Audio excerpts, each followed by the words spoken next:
Hello Internet, in today's video we're starting a brand new series on Shopify Hydrogen SEO, and we all know that for any SEO strategy to work, the content must be crawlable. And by crawlable I mean the content must be visible by search engines. And in the case of Shopify Hydrogen, this is doubly important because the content is being streamed. So if you go in the entry.server.tsx here, you can see that the project that as it was scaffolded by the Shopify CLI, the body of any HTML page in your website is being streamed to the user. So it's not, what do I mean by that? Well, think of a YouTube video.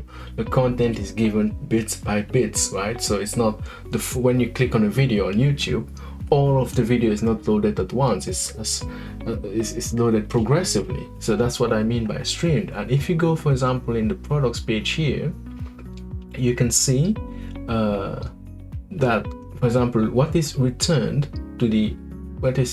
from the loader into the component is the product and the product variants. But when you hover here, you can see that the variance is just a promise, right? Means that the request has not yet completed.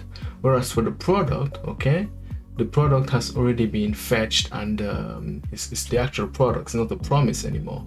All right, so that's why when we are in the product component here, and when we call the product main here, you can see that for the product itself, product main, when we render the product here, you see, we no longer do any await. But when we're rendering the variants, we use suspense. Okay, we use suspense await because we are still waiting for the content to come back, and that is why we have. Well, that's what I mean by the content is being streamed. So, and you typically what you want to do, a good strategy here, and why do we do that is because when you load a page, let's say the product page, okay, some of the information here are critical and you need those information displayed as fast as possible to the users.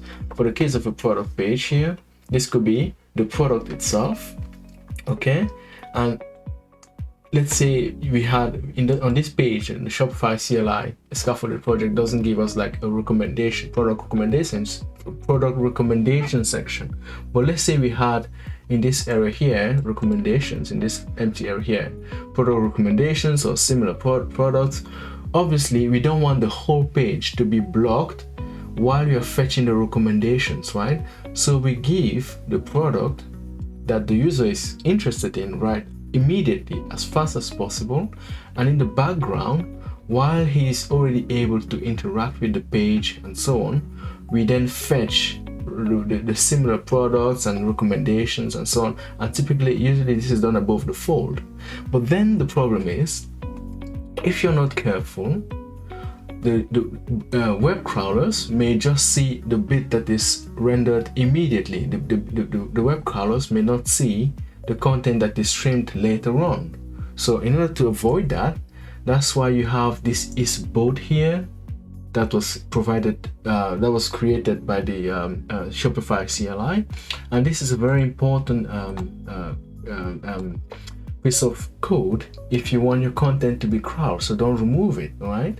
So don't remove it just because you don't understand it or whatever.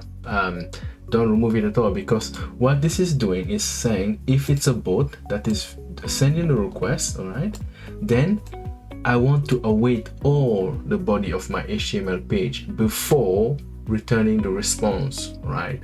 Then it means that for users, if it's a human being, I want to return the most important content first, and later on I can return the subsequent content like product recommendations and so on. But if it's a both, okay, I want to return the whole page, the whole content. I want to await the whole body, the whole stream to be ready before returning.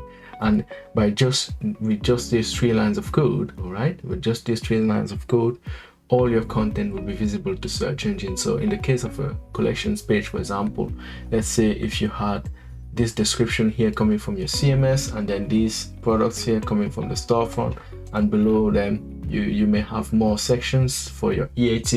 You will answer questions like how, what, where, and so on.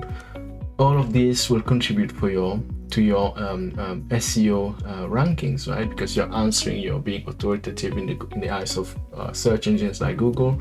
But to your users, the thing they're most interested in, like when they land on the collections page, is to see which products are in that collection. So while you're fetching all those nice SEO optimized content from, let's say, your CMS, which may not be as fast as the Shopify storefront, you want your users to already be able to interact with the products pages. So I hope that makes sense. So this is what this bot is doing here, is ensuring that the whole body, the whole HTML of your page is visible when it's a search engine visiting the page. And obviously, in order for your content to be search engine optimized, it needs to be visible first. So that's what it is all about. I hope this makes sense, and I hope you found this useful. And if you did, please give it a thumbs up and subscribe to the channel. And I hope to see you in the next one. Cheers. Bye bye.